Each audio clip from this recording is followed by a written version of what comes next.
کہ ہم کسی پرابلم میں ڈالیں، ہمیں ان کو بڑی حکمت عملی کے ساتھ ٹیکل کرنا ہے. تو اس لیے ان تمام چیزوں کو اپنے سامنے رکھتے ہوئے پوری ہوش و حواس کے ساتھ، اور خاص طور پر ہمارے جو نوجوان ہیں وہ جبکہ اس قسم کے جب رائٹس ہوتے ہیں یا فسادات ہوتے ہیں یا ہنگامے ہوتے ہیں وہ جذبات میں آ جاتے ہیں، تو پھر جو ہے وہ خون خرابے تک بات چلی جاتی ہے. تو اس لیے انتہائی احتیاط کی ضرورت ہے. آج سنڈے کا دن ہے، زیادہ تر آپ لوگ اپنے گھروں میں رہیں، باہر جانے کی کوئی ضرورت نہیں ہے. مسجد میں آئیں، نماز پڑھیں، ماحول کے اوپر نظر رکھیں، لیکن کوشش یہ نہ کریں کہ باہر ٹولیوں کی شکل میں کھڑے ہو جائیں. ہاں، البتہ ان تمام حالات کے اوپر نظر رکھنا یہ ہم سب کی ذمہ داری ہے. اس کو آپ لوگ سمجھنے کی کوشش کریں گے. بس اتنی بات سمجھیں کہ یہ ایک پری پلان سازش ہے تاکہ اس ملک میں ہنگامے برپا ہوں. ہم اسی طریقے سے اس درد کو محسوس کرتے ہیں ان بچیوں کی جو ہمارے ملک، اس ملک کے اندر جن بچیوں کو جو ہے وہ ظلماً قتل کیا گیا، ان بچیوں کا درد ہم اسی طرح محسوس کرتے ہیں جس طرح غزہ کے اندر چھوٹے چھوٹے بچوں کا خون اور ان کی تکلیف کو محسوس کر رہے ہیں. کیونکہ اللہ تعالیٰ نے قرآن حکیم فرقان مجید کے اندر ارشاد فرمایا کہ من قتل نفسا بغیر نفس او فساد فی الارض فکأنما قتل الناس جميعا. فرمایا کہ جس نے کسی ایک انسان کو، آپ کو دیکھیں قرآن کریم یہ کوئی اس کو انوائٹڈ کاماز کے اندر مسلمان کے ساتھ بریکٹ نہیں کر رہا ہے یا اہل ایمان کے ساتھ بریکٹ نہیں کر رہا ہے، بلکہ انسانیت کی بات کر رہا ہے. قرآن ہیومینٹی کی بات کر رہا ہے. قرآن بتا رہا ہے من قتل نفسا بغیر نفس، جس شخص نے کسی ایک جان کی، چاہے وہ مسلمان جان ہو یا غیر مسلم جان ہو، مرد کی جان ہو یا عورت کی جان ہو، جس نے کسی بے گناہ کو قتل کیا، اللہ فرماتا ہے کأنما قتل الناس جميعا. اور اسی کے ساتھ دیکھیں اللہ تعالیٰ کی حکمت ہے، تو پہلے بغیر کسی وجہ سے کسی بے گناہ کو قتل کی مذمت کی گئی. او فساد فی الارض، یا جس نے زمین پر فساد پھیلایا، جس طریقے سے کہ ابھی آپ دیکھیں مختلف رائٹس ہو رہے ہیں، مختلف جگہ کے اوپر شر پسند عناصر جو ہے وہ لوگوں کو متنفر کرنے کے لیے، کمیونٹیوں کو آپس میں ٹکرانے کے لیے اور لوگوں کو اس فسادات کی طرف لے جانے کے لیے پوری ایک تھیوری تیار کی گئی ہے. اور اس وقت آپ پورے ورلڈ کے اندر دیکھ رہے ہیں جتنا ظلم و ستم ہو رہا ہے، جو کچھ بھی ہو رہا ہے، یہ ایک تھیوری کے تحت ہو رہا ہے اور پھر ایک منصوبے کے تحت جو ہے وہ اس طرح کے واقعات کر کے، کیونکہ ہمارے نوجوان ہیں یہ جذباتی ہو جاتے ہیں اور یہ حالات اور واقعات کو سمجھتے نہیں ہیں. اس لیے ہمیں جو ہے وہ حکمت عملی کے ساتھ، تدبر کے ساتھ، سوچ اور سمجھ کے ساتھ، تھنکنگ کے ساتھ حالات کا مقابلہ کرنا ہے.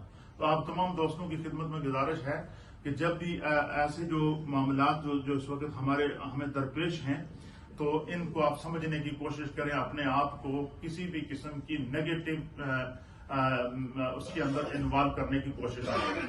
اللہ فرماتا ہے کہ جس نے کسی ایک نفس کو قتل کیا یا زمین پر فساد برپا کیا، کأنما قتل الناس جميعا، وہ ایک انسان کا قتل نہیں ہے، وہ پوری انسانیت کا قتل ہے.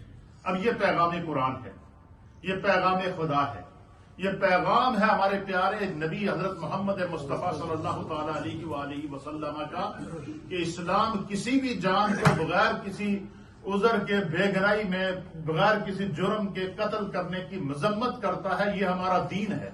دس از دا میسج آف دین. یہ پیغام ہے. اس لیے ہم ان بچیوں کی، بے گناہ بچیوں کے درد کو ان کے پیرنٹس کے ساتھ تعزیت کا اظہار کرتے ہیں، ان کی مذمت کرتے ہیں، اور ہم ان کے درد کو اسی طرح محسوس کر رہے ہیں جس طرح بے گناہ غزہ کے اندر چھوٹے چھوٹے بچوں کے ٹکڑے ہم نے دیکھے ہیں. اور لیکن اس کو اس طریقے سے کور نہ کیا گیا، اس طریقے سے ان کو پروٹیکشن نہ دی گئی. اس لیے یہ ساری اس طرح کی تھیوریاں بنا کر جو ہے وہ اس ملک کے امن کو خراب کرنے کی بہت بڑی سازش کی جا رہی ہے. اس لیے آپ تمام نوجوانوں نے، بالخصوص جتنے ہمارے یہاں احباب موجود ہیں، میں اپنی کمیونٹی سے مخاطب ہوں، جو ہماری اوپر مائیں بہنیں بیٹھی ہیں، وہ باقاعدہ انہوں نے پلان بنائے ہوئے ہیں کہ مثلا کسی لیڈیز کو انہوں نے نقاب کی حالت والے حالات ہوں تو اس میں اپنے آپ کو بچا کے رکھیں. ہاں البتہ یہ ہے کہ چھٹیاں ہیں نا آپ لوگوں کو، لیکن اس کا مطلب یہ نہیں کہ آپ بلکہ جب مشکل کے دن آئے نا اس وقت پتہ چلتا ہے ایمان کی طاقت کا. تو آپ تمام دوستوں کی خدمت میں گزارش ہے کہ بجائے گھر میں بیٹھنے کی اتنا کام کرو کہ 5 وقت کی نماز آپ کی مسجد میں پڑھو. جس طرح جمعے میں ہماری مسجد بھری ہوئی نظر آتی ہے اس طرح نمازوں میں ہماری مسجد بھری ہوئی نظر آئے. اس سے ہمیں کیا ہوگا؟ ایک دوسرے کا حوصلہ بنیں گے. دوسرا کیا ہوگا؟ اللہ تعالیٰ نماز کی برکت سے، دین کی برکت سے، ذکر اللہ کی برکت سے آفتوں کو، مصیبتوں کو ٹال دیتا ہے. اب یہ جو قرآن میں اللہ نے فرمایا کہ ہم تمہیں اچھی اور بری جو ہے وہ طریقے سے آزمائیں گے، تو اس کے بارے میں علماء اور محدثین نے لکھا کہ ہم تمہیں اچھی اور بری حالت میں مبتلا کر کے آزمانے والے ہیں. تو اس کا کیا معنی ہے؟ اس کی تفسیر کے اندر امام فخر الدین رازی رحمۃ اللہ علیہ نے تفسیر کبیر کے اندر لکھا کہ اس آیت میں بری حالت سے مراد دنیا کی تکالیف ہیں. ہر انسان کسی نہ کسی بیماری میں مبتلا ہے یا کہ نہیں، کسی نہ کسی تکلیف میں مبتلا ہے کہ نہیں. بری حالت سے مراد یہ ہے کہ دنیا کی تکالیف ہیں، مصائب ہیں جو مسلمانوں پر وارد ہوتی ہیں، جیسے فقر ہے، تنگ دستی ہے، بیماری ہے، ناگہانی آفات ہیں، سیلاب کی صورت میں، زلزلوں کی صورت میں، بیماریوں کی صورت میں، وائرسز کی صورت میں، مختلف آزمائشوں کی صورت میں اللہ تعالیٰ کیا کرتا ہے؟ آزماتا ہے. تو فرمایا کہ اس آیت میں اللہ تعالیٰ فرماتا ہے کہ اگر تمہیں کوئی بیماری مل جائے تو وہ بھی خدا کی طرف سے آزمائش ہے، لیکن جتنی دنیا کی تکلیف زیادہ ہوگی، آزمائش زیادہ ہوگی، اتنا خدا کی طرف سے اجر زیادہ ہے. یہ بات ذہن میں رکھیے گا.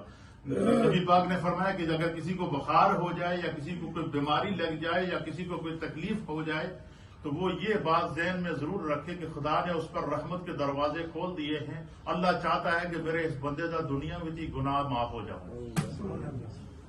خدا چاہتا بیماری کی صورت میں، آزمائش کی صورت میں، تکلیف کی صورت میں اگر انسان صبر کا مظاہرہ کرے اور اپنے رب کی یاد اور تسبیح سے غافل نہ ہو تو فرمایا کہ پھر کیا ہوتا ہے؟ فرمایا کہ پھر اللہ تعالیٰ اس کو دگنا اجر عطا فرماتا ہے.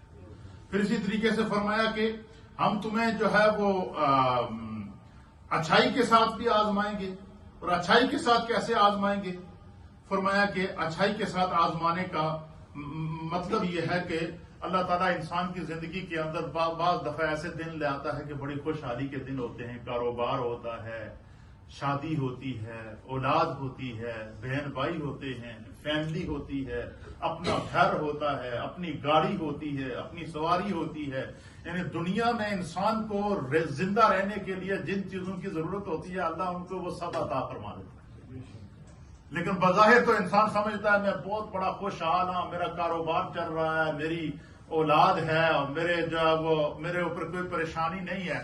لیکن اللہ فرماتا ہے کہ یہ بھی پریشانی ہے. اللہ یہ دیکھتا ہے کہ جدو میں نے اپنی نعمتوں سے اس کو نوازا ہے تو کیا یہ ایسے حال میں کہیں فرض نوازے تو نہیں بھول گیا؟ کیا ان خوشحالی کے دنوں کے اندر کہیں اپنے رب کی یاد سے غافل تو نہیں ہو گیا؟ ان پریشانی اور پشیمانی کے دنوں کے اندر کہیں یہ اپنے رب کو بھول تو نہیں گیا؟ ان خوشحالی اور کاروبار، اقتدار اور اختیار کے دنوں کے اندر اس انسان نے کہیں ایسا تو نہیں کیا کہ یہ اپنے جو ہے وہ اپنے دین سے غافل ہو گیا اور حقوق اور فرائض سے غافل ہو گیا، اپنی ذمہ داریوں سے غافل ہو گیا؟ فرمایا اگر ایسا نہیں ہے تو انسان جو ہے قرآن کریم میں اللہ فرماتا ہے کہ وہ کیسے آیا تھا؟ رجال لا تلہیہم تجارت ولا بیع عن ذکر اللہ، رجال لا تلہیہم تجارت. کچھ اللہ فرماتا ہے اللہ دے کچھ بندے ایسے بھی ہیں خدا تعالیٰ نے انہوں نے جی بھر کے کاروبار دیتا ہے. انہوں نے فیکٹریاں چل رہی ہیں، انہوں نے آگے نوکر چاکر ہیں، انہوں نے بینک بیلنس موجود ہیں، لیکن اللہ فرماتا ہے کہ وہ بندے اتنے پیارے ہیں کہ ایسے حال میں بھی ان کا دل ایک لمحے کے لیے بھی خدا کی یاد سے غافل نہیں ہوتا. وہ کاروبار کے دوران بھی اللہ کا ذکر کر رہے ہوتے ہیں، وہ اقتدار کے دوران بھی خدا کا ذکر کر رہے ہوتے ہیں، وہ اختیار کے دوران بھی خدا کا ذکر کر رہے ہوتے ہیں، وہ دنیاوی نعمتوں کی فراوانی کے دوران بھی اپنے رب کی یاد سے غافل نہیں ہوتے. اللہ تعالیٰ ان لوگوں کے بھی ایگزامپل پیش کرتا ہے. اس لیے میرے دوستو ہم نے ہر حال میں اپنے خدا سے اپنے تعلق کو قائم رکھنا ہے. اپنے رب سے اپنے تعلق کو قائم